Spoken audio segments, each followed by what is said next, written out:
Good afternoon and welcome back, Warriors. Today is Tuesday, November 27th, 2018. Hopefully you had a very enjoyable break as well as those 2 extra hours we got to sleep in this morning. Taking a look at our homework for this evening. In general math, we're doing page 158, guided practice number 1 through 7. You're going to complete all work on an attached sheet of notebook paper.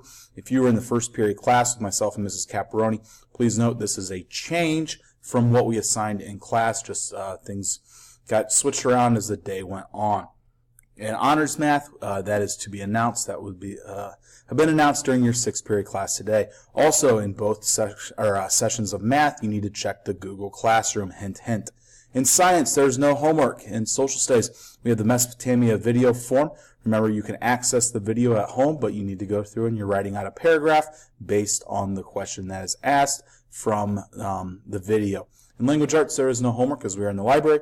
And in literature, your book club activity is due on Friday, as well as making sure that you're reading 20 to 30 minutes tonight. All right, just a couple other things of note here at the bottom. The Ontario Middle School 8th graders are going to be writing holiday letters to soldiers, specifically Mrs. Patterson's husband's unit, who are stationed overseas for the holidays. We are also going to collect specific items to put together a care package for this unit. Click the link above to see what you can bring. Note that individually packaged items are preferred if sending in food items.